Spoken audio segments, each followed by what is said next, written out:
남아프리카 공화국의 한 신문사에서 공모를 냈습니다. 어떤 공모냐면 아프리카가 굉장히 크잖아요. 최남단 희망봉에서 최북단 튀니지의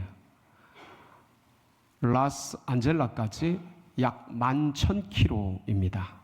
근데 이 11,000km를 가장 빠르게 횡단하는 사람에게 1만 달러를 지급하겠다는 그런 공모였습니다. 그래서 여러분들 어떻게 땡기십니까? 네, 그래서 많은 사람들이 그 공모에 응모를 했습니다. 그래서 누구는 비행기를 타고 간다, 누구는 제트보트를 타고 간다, 어떤 사람은 카 레이서처럼 아주 빠른 차를 타고 간다, 뭐 여러 가지 대안들, 방법들을 제시를 했습니다.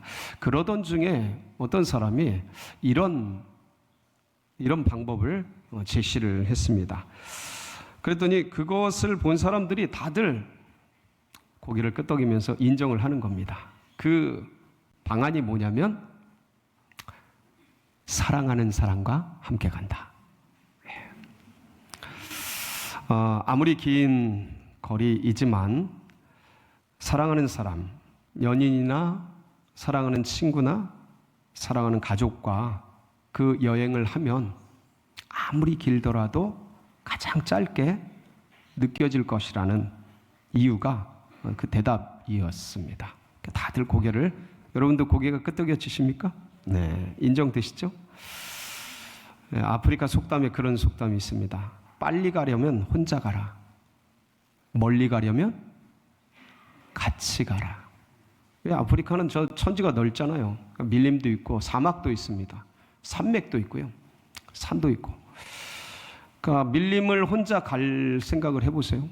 얼마나 많은 위험이 따르겠어요. 근데 같은 동무가 있고 기댈 친구가 있고 동행이 있다면 아마 넉넉하게 의지하면서 건너갈 수 있을 것이고, 사막을 혼자 간다고 생각을 해보세요. 그것만큼 외로운 게 어디 있습니까?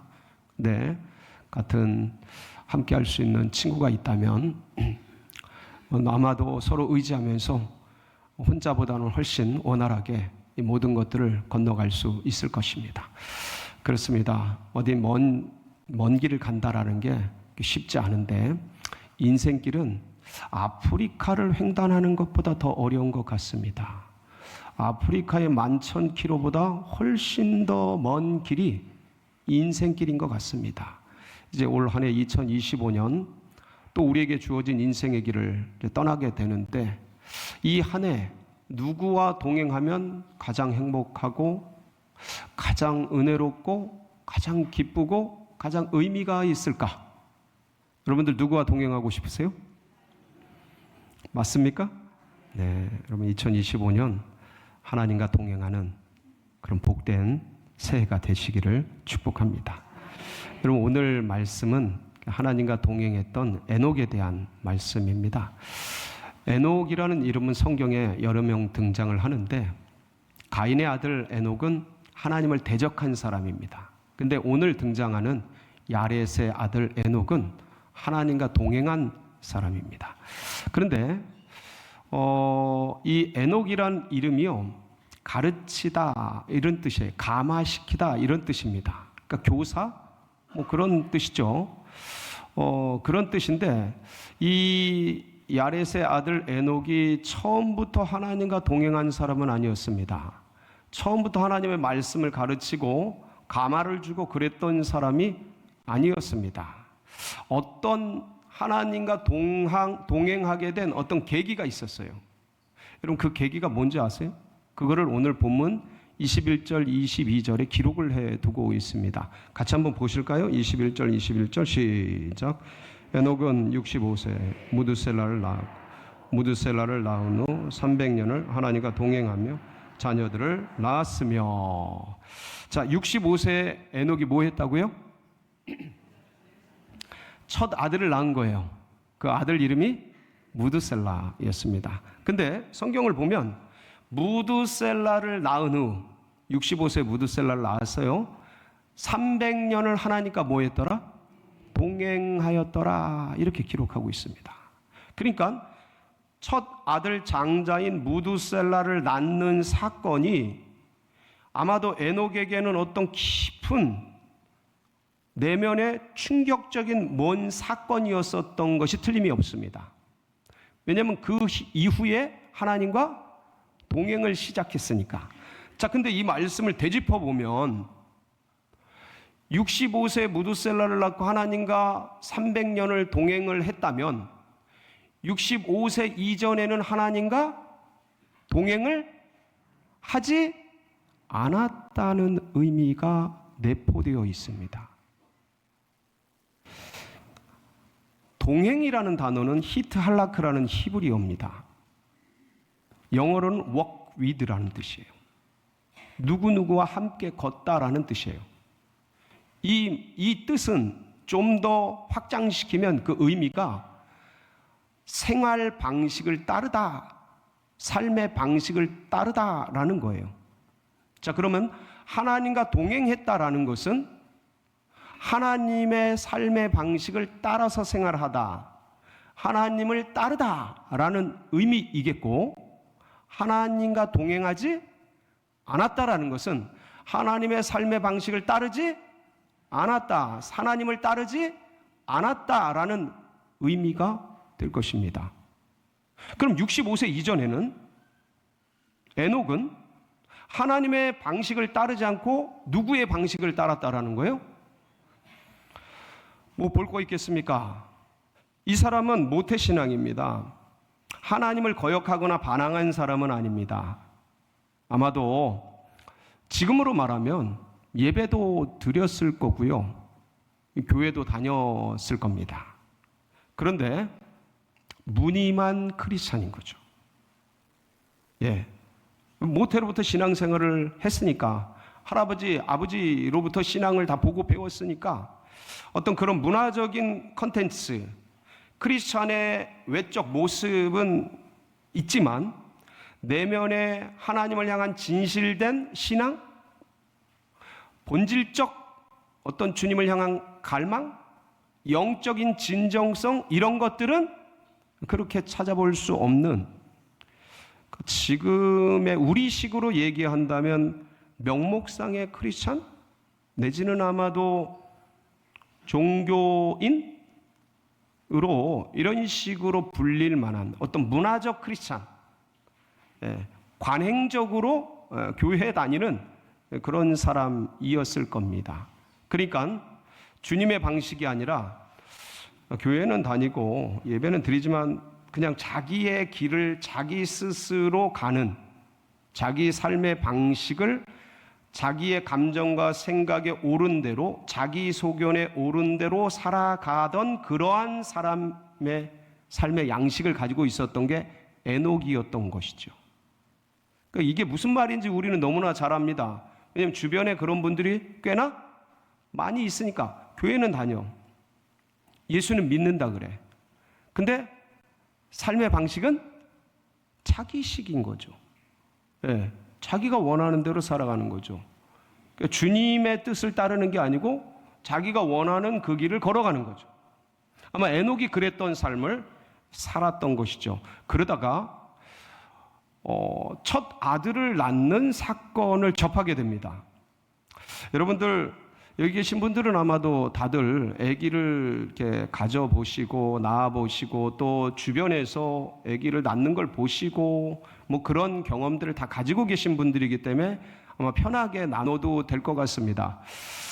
애들을 낳아보면 1, 2, 3 쭉 낳아보면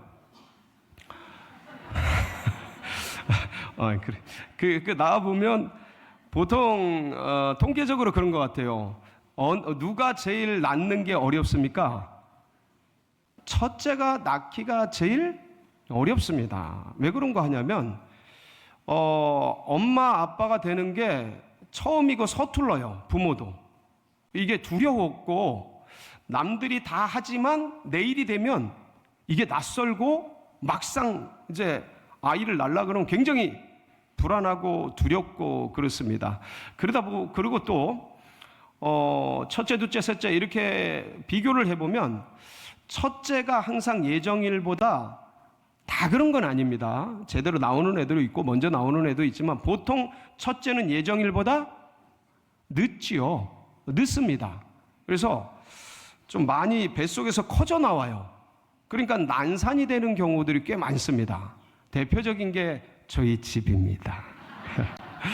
한 일주일 넘게 예정일보다 늦었는데 뱃속에서 쑥쑥 크더라고요. 3.8에 나왔습니다. 우량아가 나왔죠. 그래서 결국은 난산 끝에 수술을 하게 됐어요. 그렇게 됐는데 아마도 과거나 지금이나 뭐 비슷하니까 이 고대에 아이를 낳으면서 이제 에녹이 애 낳는 그때에 아마도 정말 힘들게 어렵게 난산 끝에 막 고생하면서 안쪽에서는 엄마가 피 흘리면서 사투를 벌이고 있을 때 밖에서 남편들은 다 어떤 상태로 있겠습니까? 믿든 안 믿든?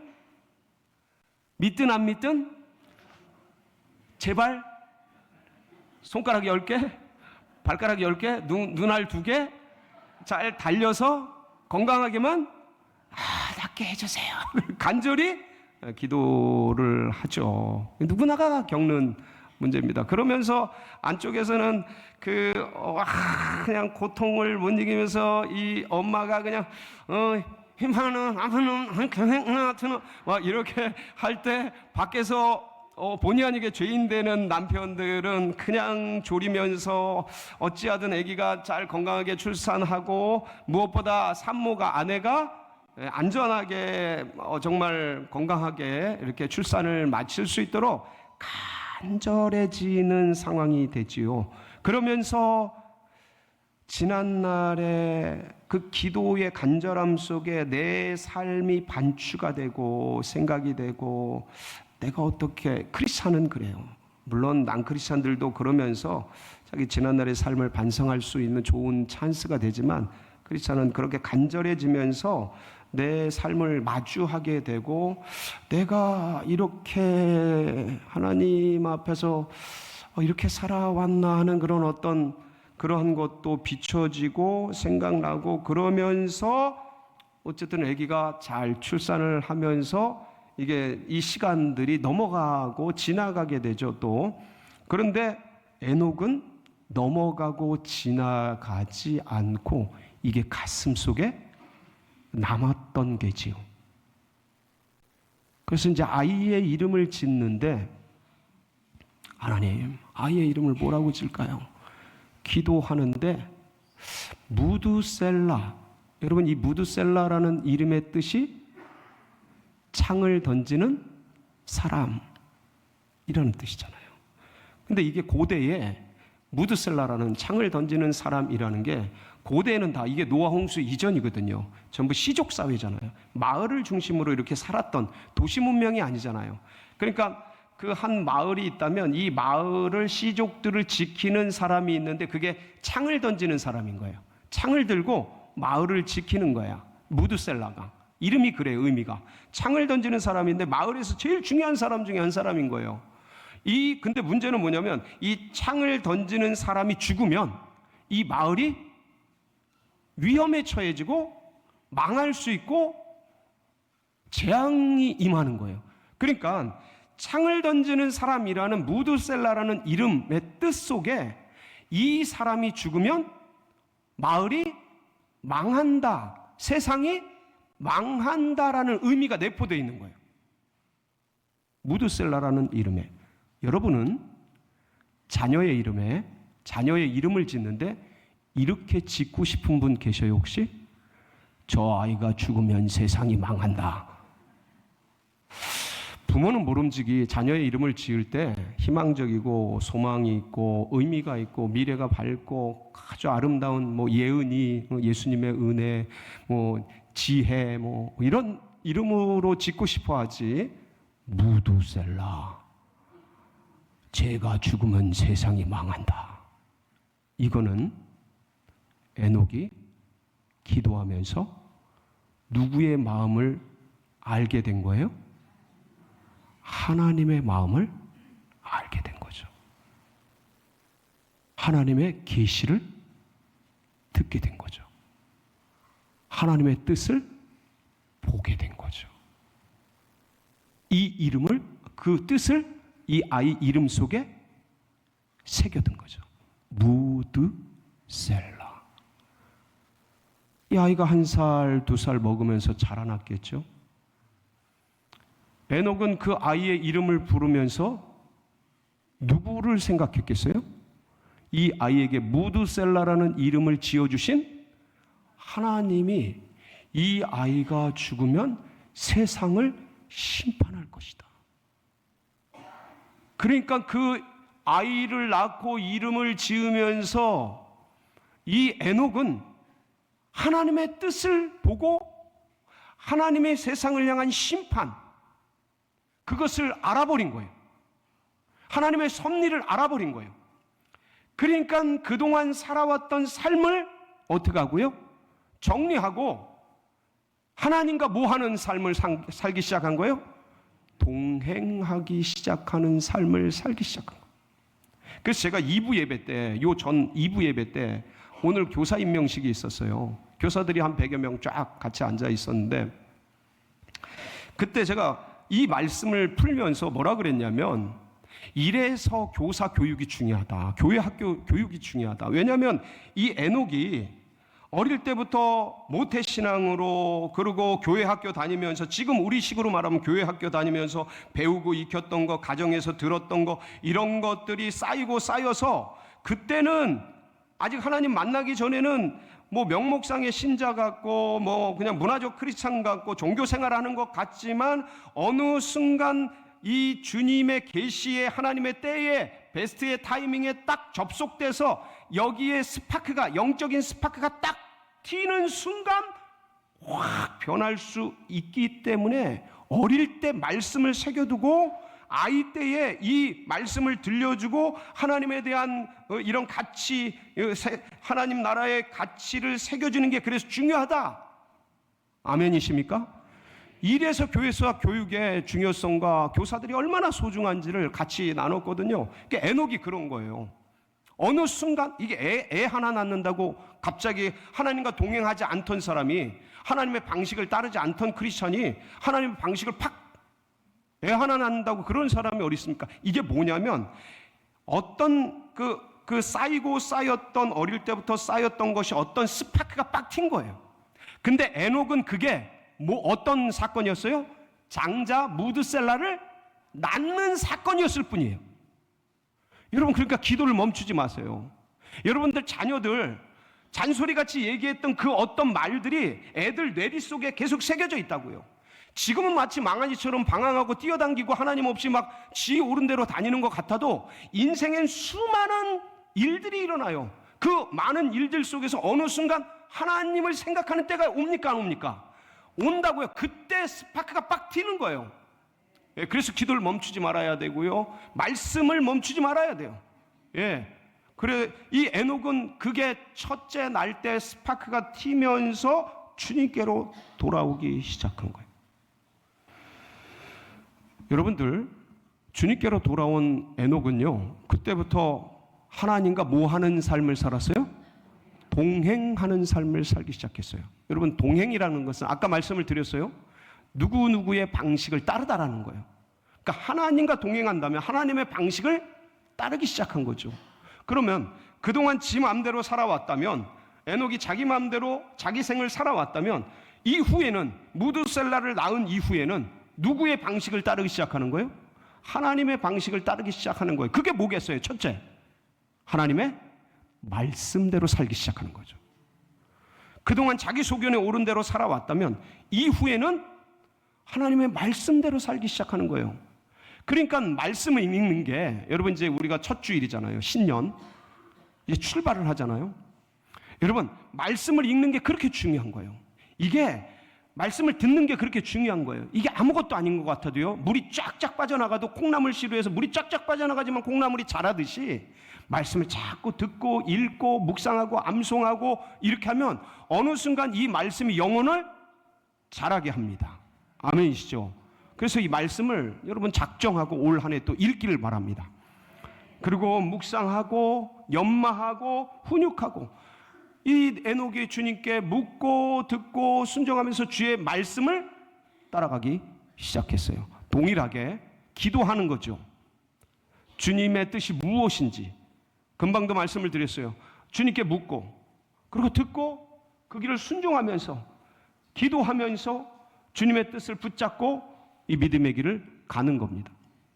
그리고 마지막으로 주님의 말씀과 기도를 통해 주님의 뜻을 알았다면 이 뜻이 나의 비전과 나의 삶의 사명이 되도록 그 길을 따라가는 거죠. 그동안은 내가 원하는 거 먹고 마시고 즐기고 내가 추구하고 나의 어떤 자아 성취를 이루는 그 어떤 길들을 걸어왔다면 이제는 주님의 뜻을 하늘에서 이루어진 뜻이 이 땅 가운데 이루어지도록 주님이 원하시는 그 일들이 우리 삶에 이루어지도록 그 길을 걸어가는 생을 살기 시작한 거예요.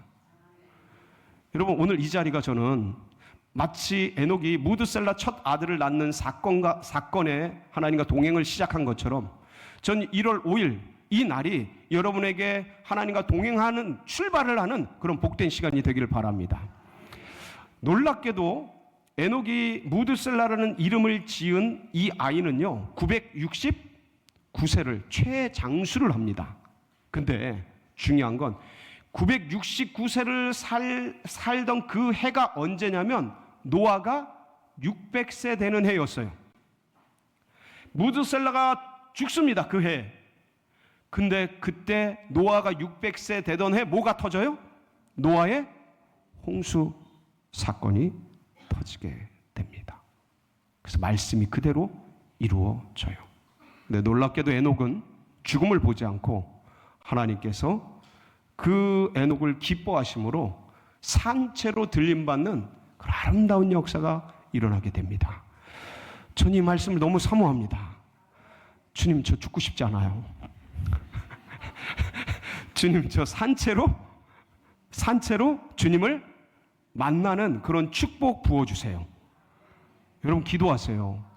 얼마 안 남았거든요. 그러려면 어떻게 살아야 돼요? 하나님과 동행하는 그런 2025년 되시기를 주님의 이름으로 축복합니다.